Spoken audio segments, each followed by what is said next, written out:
जय हिंद दोस्तों, और एक बार फिर से स्वागत है आप सभी का आपके अपने चैनल पर। और ये रिकवरी एजेंट जानवरों से कम नहीं है, मैं ये क्यों बता रहा हूँ और क्यों मैंने इस वीडियो का टॉपिक ये रखा है। तो एक बार फिर से स्वागत करता हूँ आप सभी का आपके अपने चैनल लोन हेल्प इंडिया में। और आज के इस वीडियो में बात करेंगे रिकवरी एजेंट्स की जो नीच हरकत है, जो लोगों को लूटने का काम कर रहे हैं पूरे ऑल ओवर इंडिया में, उसका खुलासा करने वाला हूँ आज के इस वीडियो में। तो वीडियो काफ़ी ज़्यादा आप लोगों के लिए इम्पॉर्टेंट और इंटरेस्टिंग दोनों होगा। वीडियो को इन तक वॉच करते करते अगर आप चैनल पर नए हैं और चैनल को सब्सक्राइब नहीं किया है तो चैनल को सब्सक्राइब करके बेल आइकन को प्रेस कर दीजिए, क्योंकि ऐसी वीडियो आपको यूट्यूब पर और कहीं भी नहीं देखने के लिए मिलने वाली है। आखिर ऑल ओवर इंडिया में रिकवरी एजेंट्स, भले ही आपने एनबीएफसी का लोन लिया हो, क्रेडिट कार्ड का लोन डिफॉल्ट किया या और किसी अदर तरीके का पर्सनल लोन या सिक्योर लोन या अनसिक्योर लोन, किसी भी तरीके का लोन लेकर और उसमें फंस गए, अब आपके घर में किसी की तबीयत खराब हो गई या फिर कोई अदर फाइनेंशियल क्राइसिस आ गया जिस वजह से आप पेमेंट देने में डिफॉल्ट हुए, और इसी रिकवरी के लिए बैंक या एनबीएफसी कुछ एजेंट्स को हायर करती है और एजेंट्स को हायर करके आपके घर पे भेजती है। तो अब मैं बताता हूँ इनका सच क्या होता है और ये क्यों आते हैं और किस तरीके से लोगों को लूटते हैं। सबसे पहले ये समझिए, एक एग्जांपल, हमारे एक सब्सक्राइबर ने हाल फिलहाल में ही रिकवरी एजेंट के हाथ में 15,000 रुपये कैश दिए। वो पैसा उन्होंने उनको कैश देके बहुत बड़ी गलती की। रिकवरी एजेंट ने कहा कि वो पैसा आगे कंपनी को मिल चुका है, लेकिन कंपनी को 1 रुपया भी नहीं मिला। अब उसके बाद दूसरा रिकवरी एजेंट आके फिर उनसे पैसा मांग रहा है और बोल रहा है वो भी कंपनी से है। अब कैसे बिलीव करें कि कौन सा रिकवरी एजेंट कंपनी से आया है और कौन सा नहीं आया, क्योंकि 99% रिकवरी एजेंट के पास उनके आईडी कार्ड में उनकी एम्प्लॉय आईडी लिखी हुई नहीं मिलेगी। तो फर्जी आई कार्ड बना के कोई भी आपके घर पहुंच जाएगा, और बहुत सारे तो रिकवरी एजेंट ऐसे हैं जिनके पास आईडी कार्ड ही नहीं मिले। बिना आईडी कार्ड या बिना एम्प्लॉय आईडी को किसी भी रिकवरी एजेंट को आप सीधे सीधे मना कर दें उनसे मिलने से या उनसे किसी तरीके की बातचीत करने से, पूरी तरीके से आप मना करेंगे।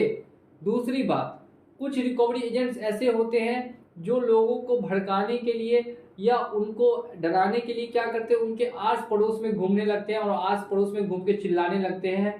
वो हर तरीके से उनको बदनाम करने की कोशिश करते हैं, जो सरासर मानहानि का यहाँ पे केस बन सकता है। सेक्शन धारा 499, धारा 500 लगाई जा सकती है ऐसे फर्जी रिकवरी एजेंट्स के ऊपर में, जो लोगों की प्राइवेसी को ब्रीच करके और उनके आसपास उनको डिफेम करने की कोशिश करते हैं।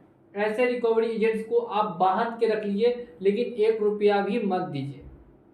मैं ऐसा क्यों बता रहा हूँ, क्योंकि ये क्या कर रहे हैं, आपके पास कॉन्स्टिट्यूशन में जो आपको अधिकार मिला है उसका हनन है ये साफ साफ, और बहुत ही बड़ी यहाँ पे भूल चूक कर रही है जितने भी कंपनियां हैं और जितनी भी रिकवरी एजेंसीज हैं, कि उनको ऐसा ट्रेनिंग दे रही है कि लोगों को सताओ, लोगों को डराओ, लोगों से पैसा मत रिकवर करो, लोगों को डराओ, लोगों से सताओ और लोगों से पैसा लूट के लाओ।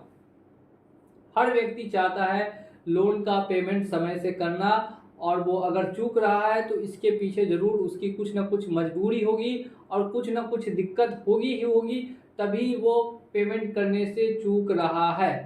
तो क्या ऐसे रिकवरी एजेंट से मारपीट करना सही कदम हो सकता है? तो बिल्कुल भी ये सही कदम नहीं है। डायरेक्टली कभी भी किसी से भी मारपीट करना भारत के अंदर में एक अनलॉफुल एक्टिविटी है। तो ऐसी एक्टिविटी किसी के साथ भी ना करें, भले ही वो रिकवरी एजेंट हो या कोई अदर व्यक्ति हो। तो ऐसी कभी भी आपको परिस्थिति आती है तो आप वीडियो को रिकॉर्ड कीजिए। कोई भी रिकवरी एजेंट आता है, आपको 10 बात बोल रहा है, 5 बात बोल रहा है, आप उसको रिकॉर्ड करते रहिए और उसको एक नोटिस दे दीजिए कि अब आप मेरे घर पे नहीं आइएगा, वार्निंग नोटिस। अगर आपको आना है तो आप कोर्ट का ऑर्डर लेकर मेरे घर आइए, तो मैं आपको पैसा दूंगा, कंपनी को पैसा दूंगा। मैं पैसा लेके कहीं भी भाग नहीं रहा हूँ, मैं भारत का नागरिक हूँ, भारत में ही रहूंगा, यहीं पर टैक्स भरता हूँ और आगे भी भरता रहूंगा। अभी स्थिति ठीक नहीं है, इसका मतलब ये नहीं कि आप आके सर पे चढ़ जाइएगा और सर पे चढ़ के डांस करने लगिएगा। ऐसा बिल्कुल भी नहीं कर सकते ये फर्जी एजेंट्स। अब यहाँ पे तीसरी बात क्या है, तो एक सब्सक्राइबर के साथ ये घटना हुई कि उनको कुछ रिकवरी एजेंट्स उन्होंने कहा कि वो एजेंट से, अब असल में थे कि नहीं थे वो तो किसी को पता नहीं, लेकिन वो उनके ऑफिस ले गए, लेकिन कोई ऑफिस का नाम नहीं था, वो एक तरीके का घर था और उसमें बैठा के उनसे कहीं कहीं साइन करवा लिया। अब ये कहाँ की हरकत है, और उनसे 2,000 रुपये भी उनकी जेब से ले लिए और उनको मारने तक की धमकी दी। तो कभी भी कोई भी एजेंट अगर आपको अपने ऑफिस बुलाता है तो गलती से भी ऑफिस मत जाइएगा, नहीं तो वहां पे आपसे लूटपाट की जा सकती है, आपसे कहीं कहीं साइन करवा लेंगे, आपके जेब से पैसे निकाल लेंगे, फोन चोरी कर लेंगे, तो वो पूरी तरीके से आपसे लूटपाट की घटना मचाई जा सकती है। तो कभी भी किसी भी रिकवरी एजेंट के बुलाने पर आप कहीं भी नहीं जाएंगे। इस बात का आपको सरासर ध्यान रखना है कि ऐसी चीजें बिल्कुल भी ना करें। अब नेक्स्ट और लास्ट मैं यहाँ पे वीडियो को इन करूंगा, इससे पहले आपको और जानकारी दूंगा। आप वीडियो को लाइक कीजिए और चैनल को अभी तक सब्सक्राइब नहीं किया है तो ऐसा चैनल आपको यूट्यूब पे और कहीं नहीं मिलेगा, तो चैनल को सब्सक्राइब करके भी बेल आइकन को प्रेस कर दीजिए। पहली बात हो गई, रिकवरी एजेंट पैसा लूट रहे हैं। रिकवरी एजेंट यहाँ पे इतना तक तो ठीक था, अब कुछ रिकवरी एजेंट घर में घुस के और घर के अंदर बैठ जा रहे हैं और वो उठ के ही नहीं जाएंगे, बोलेंगे पैसा दीजिए तो जाएंगे और पैसा नहीं दीजिएगा तो नहीं जाएंगे।